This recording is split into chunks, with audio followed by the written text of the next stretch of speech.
Hello friends, welcome to Fast Mind Law Academy. मैं हूं doctor Sarfaraz और आज के इस सेशन के अंतर्गत हम सीपीसी को देख रहे हैं, सिविल प्रोसीजर कोड का एक नया लेक्चर। जो अभी तक हमने देखा था डिक्री को, डिक्री की डेफिनेशन हमने देख ली थी, उसके इसेंशियल एलिमेंट हम पहले लेक्चर में देख चुके हैं। जिन लोगों को डिक्री की डेफिनेशन याद नहीं है या डिक्री के एलिमेंट्स का नहीं पता है या उस पर क्या क्या क्वेश्चन बन सकते हैं ये देखना है, तो पहले की जो वीडियो है जो डली हुई है, जो आपके चैनल पर है फास्ट माइंड लॉ एकेडमी जो चैनल बनाया हुआ है, उसके अंतर्गत वो वीडियो है, उसे आप देख सकते हैं। और उससे अब नेक्स्ट जो वीडियो है ये इस सेशन के अंतर्गत हम देखेंगे उसी से रिलेट करती हुई एक नई जो है वो पोर्शन, जिसमें हम देख रहे हैं कि डिक्री है। डिक्री की डेफिनेशन हम देख चुके थे सेक्शन नंबर 2 क्लॉज 2 के साथ, जो है ये सीपीसी के 1908 की जो सीपीसी है उसके अंतर्गत सेक्शन नंबर 2 क्लॉज 2 जो है वहां पर डिग्री को डिफाइन किया गया है। आप जानते हैं कि सिविल प्रोसीजर कोड के अंतर्गत आप नॉर्मली अगर कोई सिविल मैटर, कोई सब्सटेंटिव राइट आपका क्रिएट हो चुका है, जैसे कि आपने कोई कॉन्ट्रैक्ट कर लिया है, कोई जमीन आपने खरीदी है, आपने बैनामा कराया है, या कोई आपकी जमीन पर कब्जा कर लेता है और आपका राइट इन्फ्रिंज हो रहा है, तो वहां पर आप एक सूट इंस्टीट्यूट करते हैं। और सूट इंस्टीट्यूट करने के बाद जो है उसी प्रोसीजर में जो है दूसरी पार्टी को समन जाता है, फिर दूसरी पार्टी अपना जो है WS सबमिट करती है, फिर इशूज फ्रेम होते हैं, फिर उसके बाद जो है एविडेंस के बाद एक जजमेंट होता है। और जजमेंट जो होता है, जजमेंट को डिफाइन किया गया था सेक्शन में 2 क्लॉज 9 सीपीसी में। और 2 क्लॉज 9 जो कहता है वो ये है कि देखिए, जो डिक्री या आदेश के आधारों पर जो किया गया कथन है जज साहब का, न्यायाधीश का, उसे आप नॉर्मली निर्णय कहते हैं। इसका मतलब जो है आपने कहा अ स्टेटमेंट ऑफ जज, जो है एक जज का जो निर्णय है of the ground of decree और ऑर्डर। इसका मतलब साफ है डिक्री या आदेश के आधारों पर किया गया कथन जो है वो अपने आप में निर्णय है। इसका मतलब यह है कि निर्णय के अंतर्गत डिक्री हो सकती है। तो अब अगर डिक्री हो जाती है, डिक्री का ये पोर्शन था कि भाई डिक्री है क्या, तो ये तो हमने डेफिनेशन देख ली कि ये एक फॉर्मल एक्सप्रेशन है ऑफ एन एडजुडिकेशन, ये एक न्याय निर्णय की प्रारूपिक अभिव्यक्ति है। लेकिन अब डिक्री के अंतर्गत हम देख रहे हैं कि जो सूट था, जो डिस्प्यूट था पहले, वो दो लोगों के मध्य था। और वो दो लोग कौन थे? एक प्लेंटिफ, एक डिफेंडेंट। इसका मतलब एक वो व्यक्ति जिसने सूट को इंस्टीट्यूट किया है, जिसके राइट्स इन्फ्रिंज हुए थे, वो व्यक्ति कोर्ट में गया था, उसने प्लेंट को प्रेजेंट किया था और प्लेंट प्रेजेंट करके एक सूट को इंस्टीट्यूट किया था। ऑर्डर नंबर 4 सेक्शन नंबर 26 को फॉलो करते हुए ऐसा सूट इंस्टीट्यूट किया गया था। और जो दूसरी पार्टी थी, जिसे आप जो एडवर्स पार्टी कह रहे थे, जिसे आप डिफेंडेंट कह रहे थे, वो अपना उसमें डिफेंस कर रहा था, वो अपना WS दे रहा था। लेकिन अब जब सूट जो है वो प्रॉपर तरीके से डिस्पोज ऑफ कर दिया गया और एक जजमेंट प्रोनाउंस किया गया, तो उस जजमेंट के अंदर डिक्री दी गई, तो वहां पर एक पक्षकार ऐसा है जो जीत गया है। इसका मतलब जिसने केस को जीत लिया, इसका मतलब जिसके फेवर में जजमेंट हुआ। और एक वो व्यक्ति है जिसके अगेंस्ट में जजमेंट हुआ, जिसके विरुद्ध जो है वो, जिसकी हार हुई, जिसके जो है विरुद्ध जो है निर्णय दिया गया। तो नॉर्मली अब पार्टीज के नेम चेंज हो गए। यहां पर ये हमें देखना है कि क्या प्लेंटिफ ही डिक्री होल्डर होगा, क्या डिफेंडेंट ही डिक्री होल्डर होगा।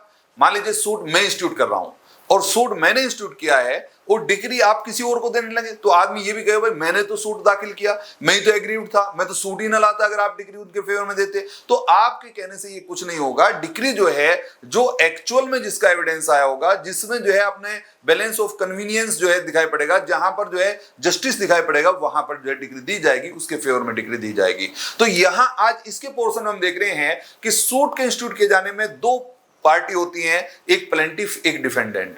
अब यहां पर आ चुका है जजमेंट, यहां पर एक प्रोनाउंस की गई है, एक पास की गई डिक्री। अब डिक्री में दो पार्टी हैं, एक पार्टी का नाम है डिक्री होल्डर और दूसरी पार्टी का नाम है जजमेंट डेटर। इसका मतलब साफ है कि यहां पर हम देख रहे हैं, अगर डिक्री को आप देख चुके हैं सेक्शन नंबर 2 क्लॉज 2 जिसमें के अंतर्गत आपकी डेफिनेशन थी, साथ ही साथ जो है यहां पर एक पार्टी हमने दिखाई कि एक पार्टी है डिक्री होल्डर। तो डिक्री होल्डर का मतलब साफ है कि डिक्रीदार है ये। और इसे अगर आपको देखना है तो सेक्शन नंबर जो है 2 क्लॉज 3 के अंतर्गत जो है डिक्री होल्डर की डेफिनेशन आपको मिलेगी, जबकि जो है जजमेंट डेटर की जो डेफिनेशन है वो सेक्शन नंबर जो है 2 क्लॉज जो है 10 के अंतर्गत जो है सीपीसी में आपको दिखाई पड़ेगी। इसका मतलब साफ है कि डिक्री होल्डर को अगर आप देखना चाहते हैं ये कौन व्यक्ति है डिक्री होल्डर, कौन डिक्री होल्डर हो सकता है, किसके फेवर में डिक्री पास की जा सकती है और जजमेंट डेटर कौन होता है, तो ये सेक्शंस आप देख सकते हैं। तो यहां पर हम देख रहे हैं डिक्री होल्डर। डिग्री होल्डर को पहले हमने देखना शुरू किया सेक्शन नंबर 2 क्लॉज 3 के अनुसार हम देख रहे हैं इसे।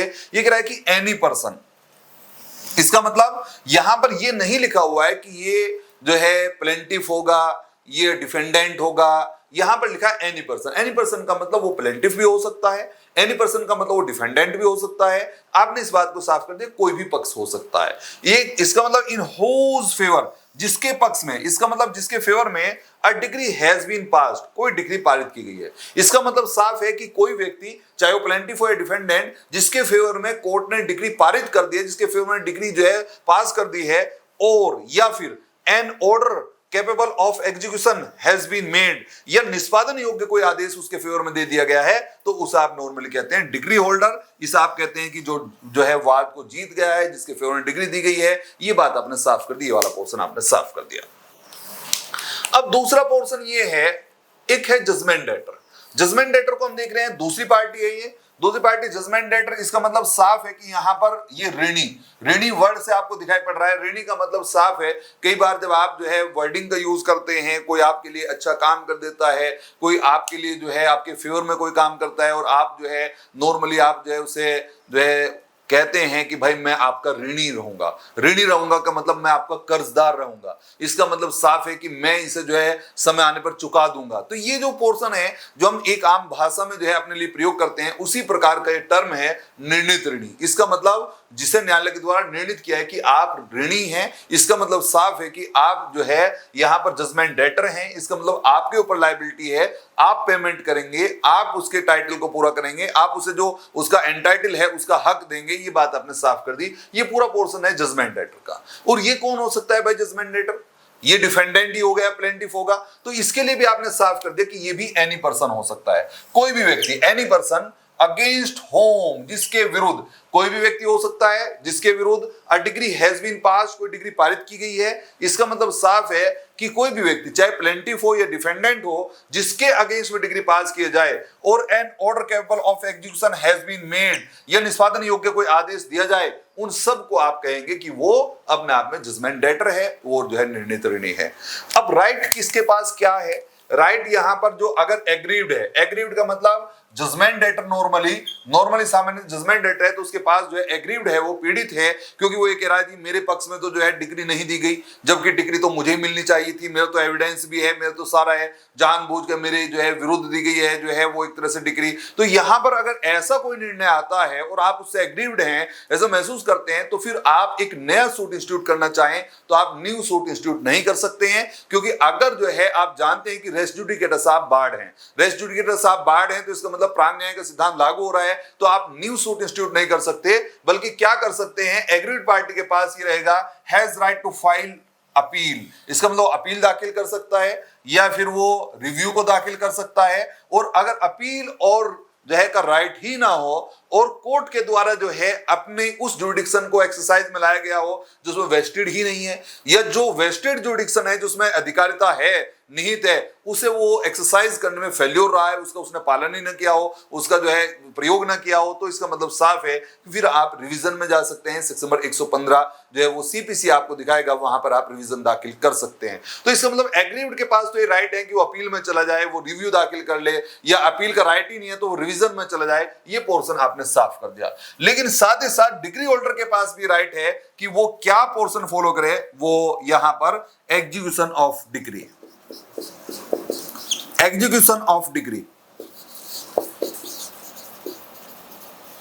डिग्री का निष्पादन, और ऑर्डर नंबर 21 के अंतर्गत ये आपका पोर्शन है, और सेक्शन है 36 टू 74, सेक्शन नंबर 36 लगा के 74 तक का पूरा पोर्शन जो है एग्जीक्यूशन से संबंधित है। और यहां पर जो है वो डिग्री होल्डर क्या करेगा, वो तो भाई ये चाहेगा डिग्री मेरे पक्ष में पारित हो गई, अब इसका निष्पादन हो। इसका मतलब जो है जिस चीज के लिए, जिस प्रॉपर्टी के लिए, जिस मनी के लिए कहा गया, वो मुझे डिलीवर किया जाए, मुझे जो है प्रदत्त किया जाए, मेरे हैंड ओवर किया जाए। और अगर वो म्यूचुअल कंसेंट से नहीं करता है तो फिर कोर्ट में एप्लीकेशन लगाओ भाई एग्जीक्यूशन के लिए, एग्जीक्यूशन का जो है आवेदन करिए, और आवेदन करेंगे तो फिर जो है कोर्ट ऑर्डर नंबर 21 और सेक्शन नंबर 36 से 74 को फॉलो करते हुए वहां पर जो है उस डिग्री को एग्जीक्यूट कराएगा। ये बात आपने साफ कर दी। और साथ ही साथ जो है यहां पर निर्णित ऋणी का पोर्शन जो है आपने देख लिया जजमेंट डेटर का। जजमेंट डेटर जो है अगर वो पीड़ित है तो भाई वो क्या करे, उसे जो है समस्या है भाई ये तो एग्जीक्यूट कराना चाह रहा, और मैं जो है बिल्कुल मैं तो इससे पीड़ित हूं, ये तो जो है जजमेंट बिल्कुल सही तरीके से नहीं दिया गया, तो भाई आप अपील में चले जाओ, आप उससे सुपीरियर कोर्ट में जाइए अपील में, या उसी कोर्ट में रिव्यू दाखिल कर लीजिए, या अगर अपील का राइट ही नहीं है तो रिवीजन दाखिल करिए। तो ये पोर्शन हमने देखा है कि देखिए डिग्री के अंतर्गत दो पार्टी हैं, एक डिग्री होल्डर, एक जजमेंट डेटर।